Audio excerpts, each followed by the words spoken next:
Hey, thank you so much for coming tonight. When I wrote my first book, my first book was about religious fundamentalism in American politics. And when I would go around to talk about it, people immediately understood what I meant. Even if they didn't understand exactly how American fundamentalism impacted American politics, they did at least know that that was something that existed. And this book, which is about the global battle for reproductive rights, is a little bit different. The subject, in a lot of ways, is more sprawling, and I actually think more interesting and has a kind of greater impact on the way that we all live. But it also is a battle that's going on to some degree out of sight, certainly far from the attention of the mainstream media. So when I say the global battle for reproductive rights, what do I mean?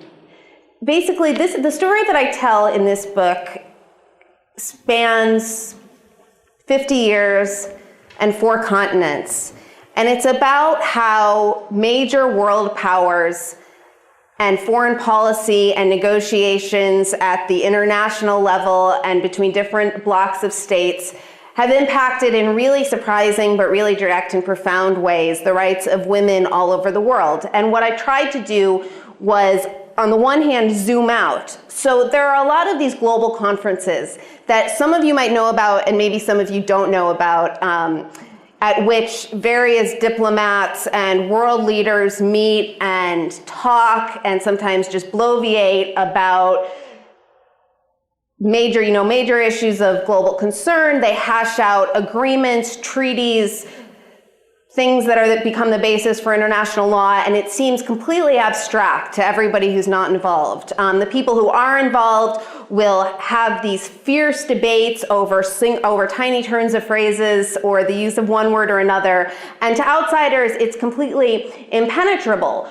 And yet it's really dramatic and important when you understand what's at stake. And so what I tried to do in this book was to zoom out and then to zoom in so that you can see how somebody's life in a village in Kenya or a city in Nicaragua is being impacted by what's become basically a globalized culture war.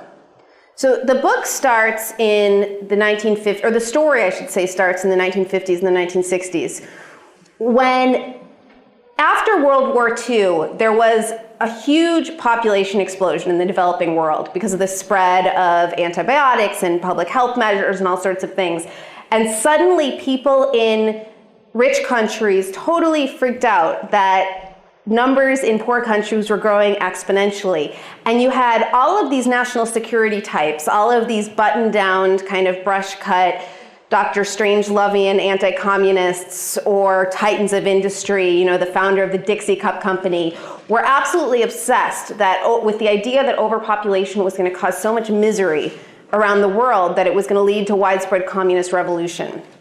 And so this is the basis of what became an international effort to not just to spread contraception all over the world and safe abortion, although those were important parts of it, but also to change cultures and to change people's ideas about what was the proper role of men and women, what a healthy ideal family size looked like, to move childbearing out of the realm of kind of fatalism, which it exists in a lot of pre-modern cultures or a lot of traditional cultures, and into the realm of conscious choice. It was really a kind of one of the biggest social engineering projects in human history. And although it wasn't undertaken by any means with the goal of liberating women, that did become a really, really important side effect.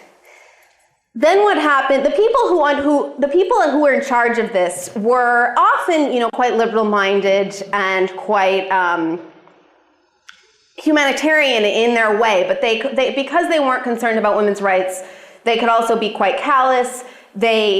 Although they weren't directly involved in things like the Indian emergency or later on the coming of the one-child policy in China, they did flirt with coercion. They promoted policies like, you get a free sari or a free transistor radio if you undergo a sterilization. They talked about, they had a very utilitarian mindset vis-a-vis women's health. And so what happened was eventually the women who had come up through this movement started to kind of take it over from within. and to change it. And, it was kind of the classic long march through the institutions. And as this was happening, a similar change was happening in the Republican Party in the United States, and not just the Republican Party. The 1970s was a time of ascendant fundamentalism in much of the world. So whereas before, Republicans, the establishment actually of both parties had been very much behind population control on national security grounds, slowly it became polarized into a culture war issue that pit women on the one side and women's health advocates and reproductive rights advocates and secularists and feminists against fundamentalists, both in the US and abroad, on the other side. So by the 1990s, you had a situation which was both very strange and, to me, very clarifying, because I've always believed that religious fundamentalists of all stripes have more in common with each other than they do with moderates and liberals within their own societies. But what's fascinating about this debate and this particular issue is that they recognize it when it comes to this issue as well. So in the 1990s, there was a conference in Cairo that was going to be this major conference on reproductive right, on population control, but it turned into a major it ended up issuing a major statement about reproductive rights and health.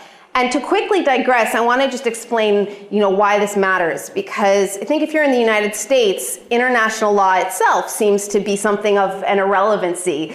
When Supreme Court justices dare cite it, somebody ends up demanding their impeachment, if not howling for their head. But around the world, there's been this slow, profound, but ultimately really significant progression by which reproductive rights are now recognized as human rights in international law, and which creates some of the same tensions internationally, that Roe versus Wade creates at home. So a couple of years ago, there was a case in Peru where a young woman was forced to carry a pregnancy to term despite the fact that it was missing part of its brain and couldn't survive outside the womb. And she ended up taking her case to the United Nations Commission on Human Rights and getting a ruling that her human rights had been violated and that her country owed her redress and her country needed to reform the way it implemented its laws. A couple of years after that, a young woman in Mexico was raped, impregnated, forced to carry the pregnancy to term, brought her case to the Inter-American Commission on Human Rights. And it was settled, and eventually Mexico agreed to pay her reparations and to pay for the education of this child. After that, a woman in Poland, Alicia Tysiąc, was severely myopic, had a whole host of health problems. She had 2 children, an unemployed husband. They lived together in a single bedroom in Warsaw. She got pregnant and was told by doctors that if she carried this pregnancy to term, she was going to go blind.